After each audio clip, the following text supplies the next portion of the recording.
किसी ने क्या कमाल की बात कही है कि आवाज़ ऊंची हो तो सिर्फ कुछ लोग सुनते हैं, लेकिन बात ऊंची हो तो बहुत सारे लोग सुनते हैं। हाय गाइस, मैं हूं आरजे अरुण। मैं आपके लिए लाया हूं छोटी सी कहानी। ये कहानी एक लड़के की, 24 साल का एक लड़का जो सेठ के यहाँ पर नौकरी करता था। उसके माँ बाप इस दुनिया में नहीं थे, ज़िंदगी बड़ी परेशानी में चल रही थी। वो जाता, रोज़ाना पैसा कमा कर घर आता, खाना बनाता, खाता और सो जाता था। एक दिन उसने देखा कि उसने 4 चपाती और सब्जी बनाई। हाथ मुंह धोकर बाहर आया, तब तक 3 बची हुई थीं। दूसरे दिन भी यही हुआ। तीसरे दिन उसने ध्यान रखा और चूहे को पकड़ लिया। चूहा मोटा सा चपाती लेकर जा रहा था। चूहे को पकड़ा तो चूहा बोला, भैया मेरी किस्मत का क्यों खा रहे हो, मेरी चपाती तो मुझे ले जाने दो। तो लड़के ने कहा, बेटा मेरे पास में ज़्यादा पैसे नहीं हैं, सिर्फ 4 मैंने बनाई है चपाती, उसमें से एक तुम ले जा रहे हो, मैं क्या करूँगा, मेरी ज़िंदगी ने मुझे बेहाल कर रखा है। चूहे ने कहा, तुम्हारे सारे सवालों के जवाब तुम्हें एक इंसान दे सकता है। लड़के ने पूछा कि कौन है वो। चूहे ने कहा कि वो गौतम बुद्ध हैं। उनके आश्रम में जाओ और उनसे अपनी ज़िंदगी के बारे में पूछो, वो तुम्हें रास्ता बताएंगे कि तुम्हें क्या करना है। लड़के ने कहा, बहुत बढ़िया बात है। चूहे की बात मान ली और गौतम बुद्ध से मिलने के लिए चल पड़ा। सेठ से छुट्टी ले ली 5-6 दिन की। रास्ता लंबा था तो रात हो गई। इस लड़के को कुछ दिखाई नहीं दे रहा था। थोड़ी ही दूरी पर एक हवेली दिखाई दी। वहाँ गया और जाकर शरण मांगी। हवेली की मालकिन ने पूछा, बेटा कहाँ जा रहे हो। तो लड़के ने कहा कि गौतम बुद्ध के आश्रम जा रहा हूँ, उनसे मिलने के लिए। मालकिन ने कहा, बहुत बढ़िया जगह जा रहे हो। गौतम बुद्ध से हमारे एक सवाल का जवाब लेकर आना, अगर वो सवाल का जवाब दे दें तो। लड़के ने कहा, जरूर आपका सवाल पूछूंगा, बताइए। हवेली की मालकिन ने कहा, बेटा मेरी 20 साल की एक बेटी है जो 20 सालों से एक शब्द नहीं बोल नहीं सकती। बस उनसे पूछ लेना कि ये बेटी कब बोलेगी। बोलते बोलते उनकी आंखों में आंसू आ गए। लड़के ने कहा, माता जी आप परेशान ना हो, मैं जाऊंगा और आपके सवाल का जवाब जरूर लेकर आऊँगा। लड़का अगले दिन चल पड़ा। रास्ता बहुत ज़्यादा लंबा था। रास्ते में उसे बड़े बड़े पहाड़ मिले, ऊंचे ऊंचे पहाड़, बर्फ़ वाले पहाड़। उसे समझ नहीं आ रहा था कि कैसे पार करूँ, बड़ी देर हो जाएगी। तभी उसे एक जादूगर दिखाई दिया जो वहाँ बैठकर तपस्या कर रहा था। जादूगर के पास गया और उससे बोला, मुझे गौतम बुद्ध से मिलने के लिए जाना है, रास्ता तो बहुत ही परेशानी वाला लग रहा है, कैसे मैं पार करूँगा। जादूगर ने कहा कि गौतम बुद्ध से मिलने जा रहे हो, मेरे एक सवाल का जवाब लेकर आ जाना, तुम्हें मैं ये पहाड़ तो फटाफट पार करा दूंगा। लड़के ने कहा, आपका सवाल बताओ। तो जादूगर ने कहा, 1000 सालों से यहाँ पर इसी पहाड़ पर तपस्या कर रहा हूँ स्वर्ग जाने के लिए, मुझे समझ नहीं आ रहा है कि मैं स्वर्ग कब जाऊँगा। तो लड़के ने कहा, ठीक है, आपके सवाल का जवाब लेकर आते हैं। जादूगर ने छड़ी घुमाई और लड़के को पहाड़ पार करा दिया। मैदानी इलाका आ गया। वहाँ पर एक बड़ी सी नदी थी। लड़के के सामने फिर से ये समस्या थी कि अब ये नदी कैसे पार करें। तभी उसे वहाँ पर एक बड़ा सा कछुआ दिखाई दिया। कछुए से मदद मांगी कि आपकी पीठ पर बैठाकर ये नदी पार करा दीजिए। कछुए ने कहा, ठीक है। जब नदी पार कर रहे थे तो कछुए ने पूछा, कहाँ जा रहे हो। तो लड़के ने कहा, गौतम बुद्ध से मिलने जा रहा हूँ।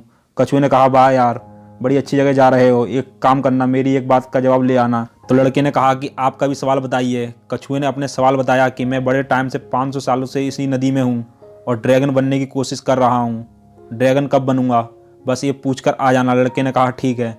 लड़का पहुंचा आश्रम में। गौतम बुद्ध के पास प्रवचन चल रहा था। प्रवचन खत्म हुआ। गौतम बुद्ध ने कहा, हर कोई मुझसे सवाल पूछ सकता है, लेकिन सिर्फ 3 सवालों के जवाब दिए जाएंगे। अब लड़के के सामने समस्या थी कि किसके सवाल को ड्रॉप करें, किसका सवाल छोड़ें और किसके सवाल पूछें। लड़के ने सोचना शुरू किया। सबसे पहले हवेली की मालकिन नजर आई। ध्यान में आई तो उसे लगा कि वो तो अपनी बेटी का इलाज कराना चाहती हैं। उनकी बेटी बोल नहीं सकती, उनकी आंखों में आंसू है, उनका सवाल पूछना जरूरी है। दूसरी जो तस्वीर नजर आई उसके दिमाग में, वो जादूगर की कई सालों से, हजारों सालों से तपस्या कर रहा है पहाड़ों में। तीसरी तस्वीर आई उस कछुए की जो 500 सालों से नदी में है, ड्रैगन बनना चाहता है। फिर लड़के को अपनी तस्वीर नजर आई जो सेठ के यहाँ पर एक लड़का नौकरी कर रहा है। लड़के ने सोचा, जो मैं तो नौकरी कर ही रहा हूँ, खाना खा ही रहा हूँ, सब कुछ चल ही रहा है, थोड़ी और मेहनत करूँगा और सब कुछ बदल लूँगा। इन 3 लोगों की ज़िंदगी में बदलाव लाना जरूरी है, इन 3 के सवाल पूछना जरूरी है। लड़के ने गौतम बुद्ध से तीनों के सवाल पूछे। गौतम बुद्ध ने सबसे पहले जवाब दिया हवेली की मालकिन का। उन्होंने कहा कि उस मालकिन की जो बेटी है 20 साल की, उसकी जैसे ही शादी होगी वो लड़की बोलना शुरू कर देगी। दूसरे सवाल का जवाब देते हुए गौतम बुद्ध ने कहा, जो जादूगर है उससे कहना वो छड़ी छोड़ दे। जिस दिन उसने छड़ी छोड़ दी, छड़ी का त्याग कर दिया, वो स्वर्ग चला जाएगा। तीसरा सवाल था कछुए का। गौतम बुद्ध ने कहा उस कछुए से कहना कि अपना कवच उतार दे। जिस दिन उसने अपना कवच उतार दिया उस दिन वो ड्रैगन बन जाएगा। लड़के ने गौतम बुद्ध को नमस्कार किया, प्रणाम किया और चल पड़ा वापस अपने रास्ते। कछुआ मिला। कछुए से कहा, भैया आप अपना कवच उतार दो। गौतम बुद्ध ने कहा, तुम ड्रैगन बन जाओगे। कछुए ने जैसे ही कवच उतारा, मोती ही मोती निकल आए। कछुए ने कहा, इस मोती का मैं क्या करूँगा, आप ही ले जाओ। लड़के को मोती दे दिए और कछुआ ड्रैगन बन गया। थोड़ा आगे चला तो उसे जादूगर मिला। जादूगर से जाकर कहा, भैया आपको अपनी छड़ी छोड़नी पड़ेगी, तभी आप स्वर्ग जा पाओगे। जादूगर ने कहा, ये लो छड़ी छोड़ दी, छड़ी तुम रख लो, मैं स्वर्ग चला जाऊँगा। जादूगर स्वर्ग चला गया।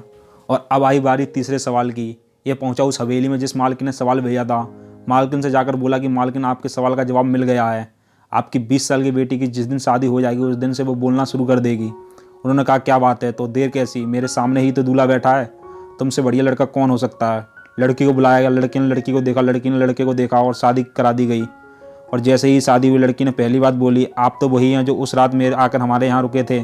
लड़की ने बोलना शुरू कर दिया था। लड़के के पास में ज़िंदगी में पैसा आ गया था क्योंकि उसके पास मोती ही मोती आ गए थे, जादूगर की छड़ी आ गई थी, ताकत आ गई थी और शादी भी हो गई थी। लड़के की ज़िंदगी सेटल हो गई थी क्योंकि सिर्फ इसलिए कि उसने अपने सवाल का त्याग कर दिया था।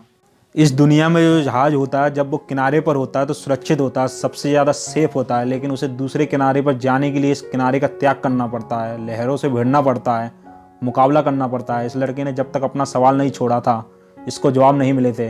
ये छोटी सी कहानी लाइफ में बहुत बड़ी बात सिखाती है। अगर आप कुछ कमाल करना चाहते हो तो त्याग कीजिए उन बुरी आदतों का, आलस्य का। सुबह जल्दी उठना शुरू कीजिए। अपनी लाइफ में जो बैड हैबिट हैं उन्हें हटाइए, तभी जाकर आप कमाल कर पाएंगे। आरजे अरुण एक बार फिर आपसे कहेगा कि कर दिखाइए कुछ ऐसा कि दुनिया बनना चाहें आपके जैसा।